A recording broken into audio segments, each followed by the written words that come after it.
Hello, Detroit, and welcome to The Big Shoe. I'm Arlen Dean, your host today, and I just want you to know that we've got a full line of talent for you tonight. We've got Sharon Smith-Knight, Emmanuel, Carzell, and Calvin. Now, I just want you to know that we're a little bit late getting started because you play chess? I know somebody plays chess. We got caught up in a hot chess game. We just learned a new version of the game. It's called South African chess. This is where most of the pieces are black, but only the white ones can move. But that's, you know, we're together now. And I want you to know that these lights I'm working under they're really quite hot. I have literally become a black person under these lights. But we're okay, that's okay. Anybody play video games? Huh? I know somebody. That person plays video games, I know, don't you? I see you out there. Stop that. Yep. The video game makers are finally going ethnic. Just a little bit racist, though. You seen Black Man? Looks like Pac-Man, only darker. Eats watermelon and fried chicken. Yep, yep. For the Mexican Americans, they have Taco Man. Now, Taco Man is weird. He's got to cross a border down the middle of his screen. If he makes it, he gets to work as a $1 an hour migrant farm worker. If he doesn't make it, he gets to work as a $1 an hour migrant farm worker. Yeah, it's crazy, it's crazy. What else is going on in the world right now? Anything decent? Anybody remember that movie Tron? They made a video game called Tron 2 about a computer scientist or something who gets sucked into a giant computer, right? They're making a sequel to that. It's called Ron. It's about an old actor who gets sucked into the White House and proceeds to suck in the whole country. Yeah. I wish that there was some kind of a computer where you could take real movies and put them together and make a third entirely different movie. What could we make? Let's see. How about Texas Chainsaw Massacre meets Annie?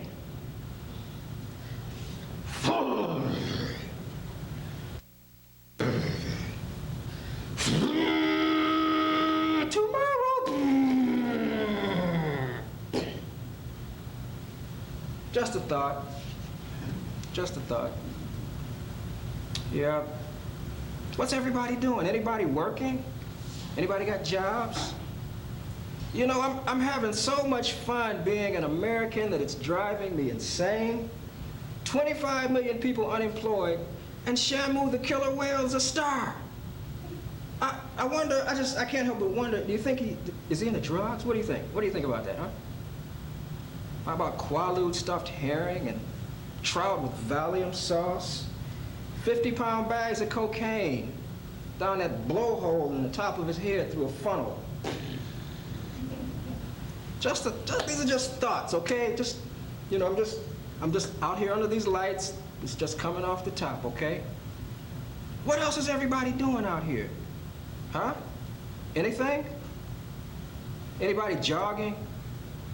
The thing about jogging is you got to work up to it. You got to warm up. Now, I have friends who go to all the fun runs, okay? They go to the fun runs not to run, but to drink the beer and get the shirts. If you're not into running, this is your best bet. Just stick with beer and shirts. Get lots of beer, lots of shirts. Wear the shirts around. Everybody will think you're healthy.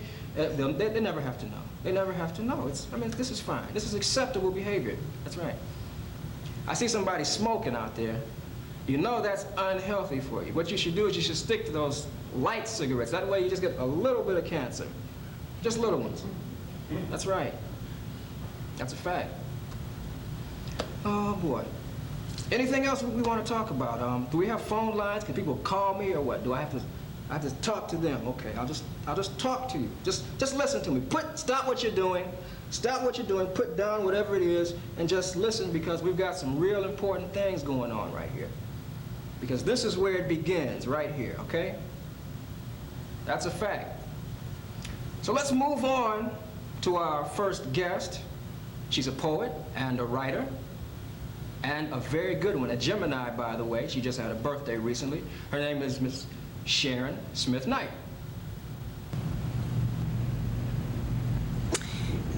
Good evening. I'd like to share with you a few of my poems in a variety of subjects, some rather humorous, some rather introspective, and some love poems. The first one's called Skinny Legs and Old Cars. If you are a person with skinny legs, be glad you have legs at all. If they move, it seems rather irrelevant that they happen to be sort of small. You should be proud of those skinny legs and think that those legs are great if they can propel you back and forth while supporting your body weight. Oh, you might desire a bigger leg, a shapelier calf or a cuter shin, but thank God you got them skinny legs in whatever shape they're in. And you might be driving an older car in need of a few repairs, but what do you care if the car is old as long as it gets you there? Because everyone wants a new car that's loaded and shiny and nice. But remember the payments on that new car, and the owner must pay the price. So if you can't afford a new car, there's no need to fall apart. Because when you turn the switch on the son of a bitch, you simply want it to start. So walk proudly on those skinny legs and lean when you drive your old car. Because skinny legs and old cars have carried many a person far. On another note, this is rather on the serious side. This is called Old Shoes. And I may not have a microphone, but it's all right. Old shoes. Those old shoes that were left alone in the back of the closet floor are the same old shoes that you wore so long when you didn't have money for more. You've forgotten the softness of those old shoes. You've forgotten their perfect fit. And you don't remember their quality, for they didn't bind a bit. And you got so used to those old shoes that you wore them through rain and snow. And they carried you, and comfortably too, wherever you had to go. And you used to repair all the signs from your wear, and you kept those shoes polished and shined. But having one pair, it was certain that wear was going to affect them in time. Yes, I know that those shoes make a noise when you walk, and the heels are run over a bit, and the leather is soiled and faded now, but they still are a perfect fit. And unless your size changes, those same old shoes will never go out of style. Those comfortable shoes with a little repair could last for a long, long while. It's not going. Why must you replace those comfortable shoes? And how can you be so cold? Will you now refuse those shoes that you used? And who do you think made them old? A couple of love poems now. I'll try. The first one's called Eucalyptus. As you know, eucalyptus is a plant, grows in Australia as well as in the United States. And a eucalyptus is indigenous at first to Australia. It provides the only source of nourishment for the koala bear. The explanation is longer than the poem. Eucalyptus. If I was your eucalyptus, would you be my koala bear? I could shake my seeds and fill your needs, and you'd have leaves to spare. And if in my limbs you'd languish as you dined upon my wares, I would be your eucalyptus, and you'd be my koala bear. Along that same note, this one's called Moist. You make me moist. Spring rain, morning dew, moist. Shower fresh lick my lips moist. Steam heat, change my panties moist. Wet me, soak me, drench me in liquid love.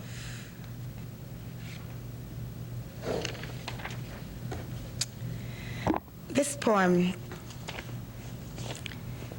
I'd like to read is, it's one that is probably my most requested poem. It's called Wine Sip. If you were a vintage bottle of wine and I could fill my cup, I'd savor your essence for a time. Then slowly I'd drink you up. I'd let you linger on my tongue, delight my palate with your bouquet. My lips would bathe in your crimson pool, and I'd sit and sip all day. If you were a vintage bottle of wine, all mellow and aged in wood, I'd whirl you and twirl you around my mouth and hold you as long as I could. I'd drink from you slowly and deeply and make your flavor last. And I wouldn't stop to the very last drop. And I'd probably lick my glass. And one more. This is called Mealtime. You are so delicious, finger-licking good, hot fudge topping, sugar sweet, pie a la mode with slivered almonds. You are melted butter on hot rolls. You add a dash of cinnamon to my bland existence, a twist of lemon, whipping cream, a chocolate-covered cherry in a world of whorehound candy. You are my appetizer, succulent. You embellish my life and add a sprig of parsley to my plate. Delectable.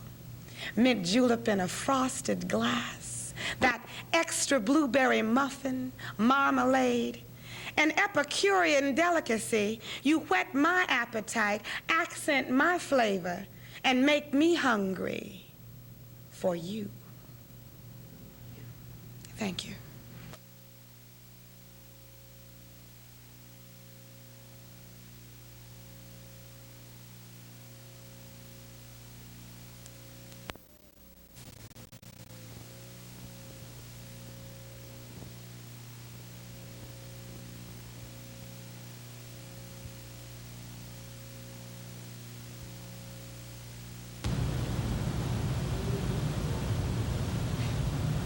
And now, on congas, Mr. Carzell Duke, and on poetry, Mr. Calvin Murray.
Detroit since I've been here 2 years. I would like to begin with a poem called Shopping, which is actually some reflections that I've gathered from Woodward Avenue. Shopping.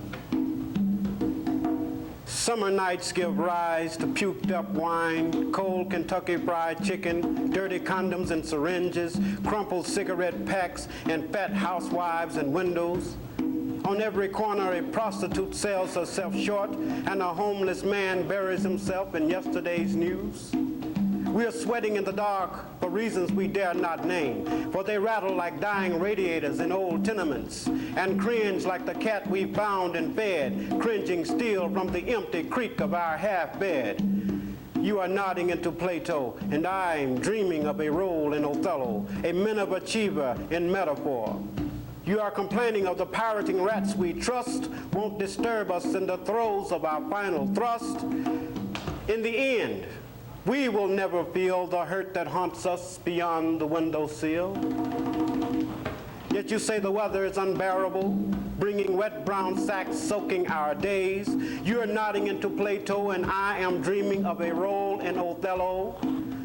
Tonight I'm playing my mind off the chipped bricks and pissy heat, awaiting the mother load, and my friend with the paranoid grin, and the corner grocer who buys cheap gold. In the end, we won't feel the hurt that dozes beyond our windowsill. Another Detroit poem, based on some of my experiences on Woodward Avenue, gun running. I've lost allegiance with my legs. They take me to the darkest dope houses in Detroit and deposit me and cross themselves in a corner, tired crutches I can't do without. So I sit on my haunches surrounded by hissing radiators and juvenile killers with names like Funky. Here I sip cheap barley and smoke grass and ultimately forget how I arrived here, imprisoned by those who step on toes and gun the arteries of their fastest arms. Summer makes a mild impression on the grass where we kissed a new brand of cracker and discussed the finest cheeses of the world. And that's how we arrived at the Monterey Jack, together, alone, in the giggle of a whisper over your mom's house out back, sipping goat's milk and eating Monterey Jack. Then I lost control of my legs.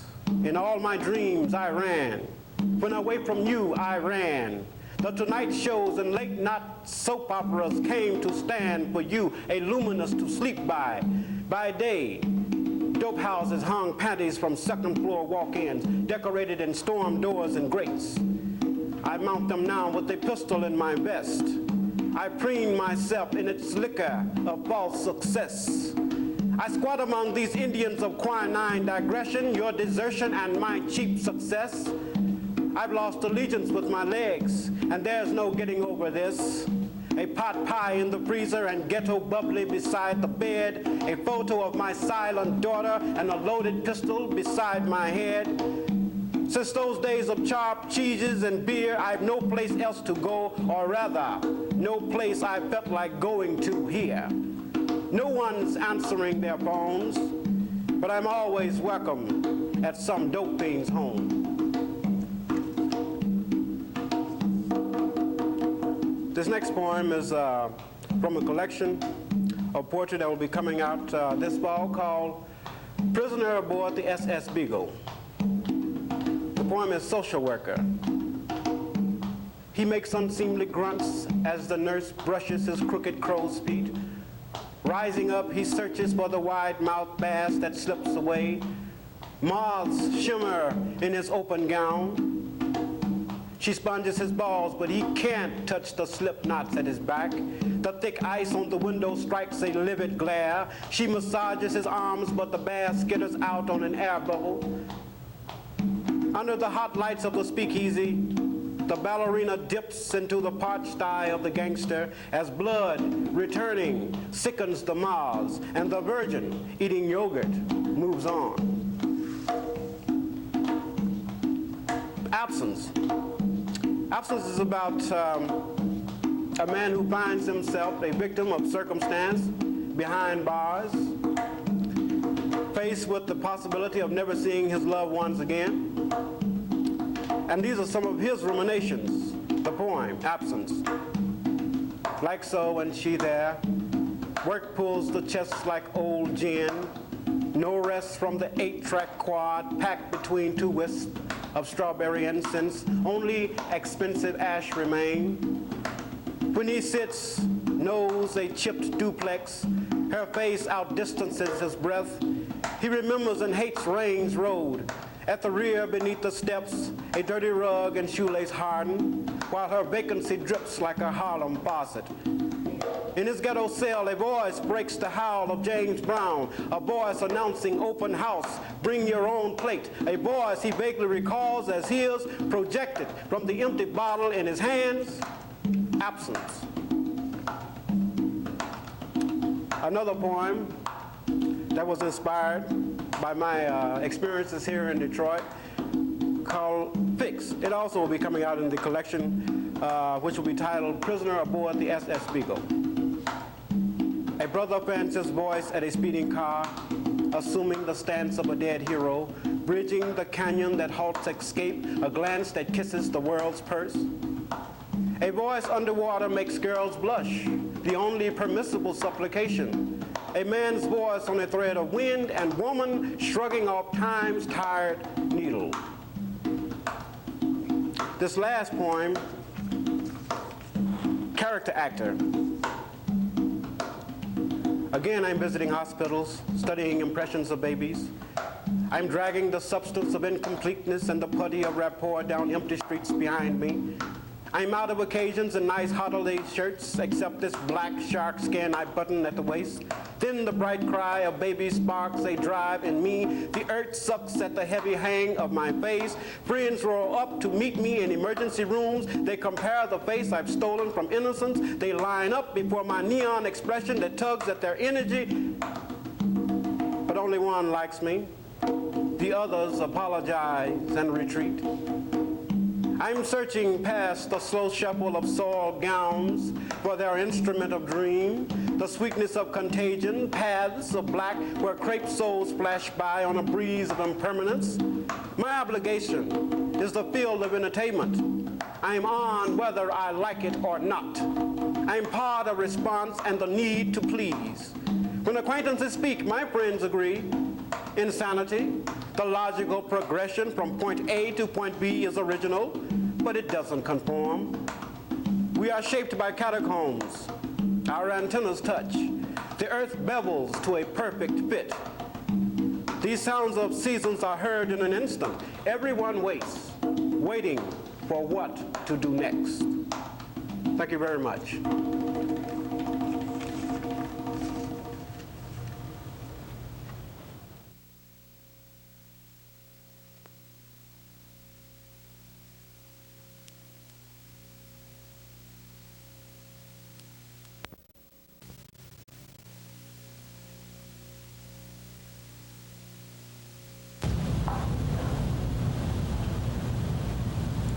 And now, Emmanuel.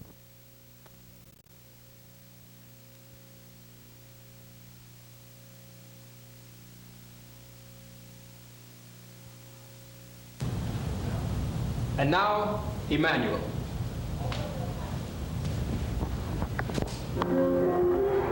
I greet you with love.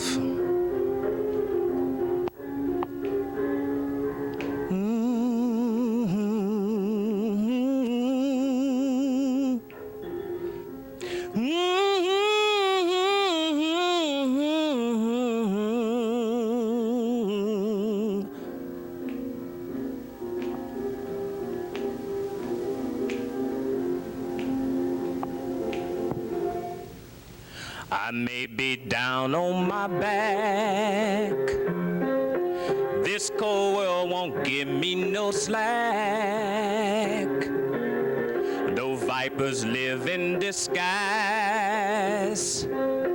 they can even fool the wise. Oh, mountains may crumble, I fight not to stumble. Jesus is coming soon. Clouds of glory He's coming for me. Jesus is coming soon. Oh, yes, he is. Yes, he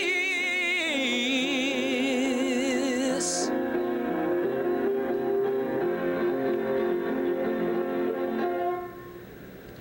On a straight and narrow road, that's the direction for me if I can hold the brilliance of his face, in which I find my resting place. Oh, mountains may crumble, I fight not to stumble. Jesus is coming soon. Clouds of glory, he's coming for me. Jesus is coming soon. Jesus is coming soon. He's coming.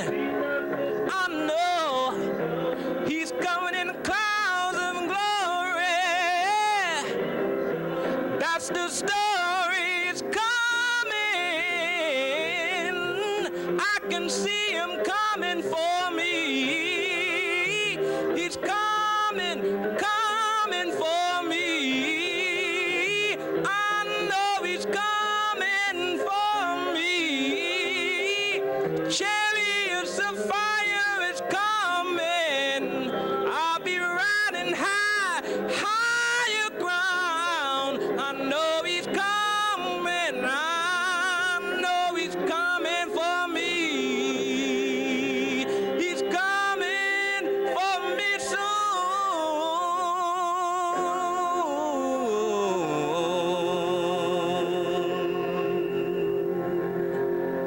Yes.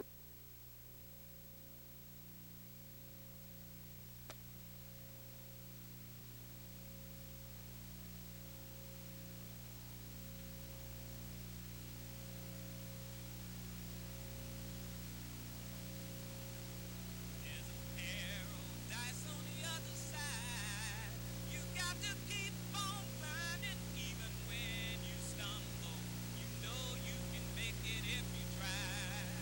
Now when you made your decision to live a better life, the devil always comes around. He tried to make a collision with your religion. He tried to bring you to the ground. Now don't you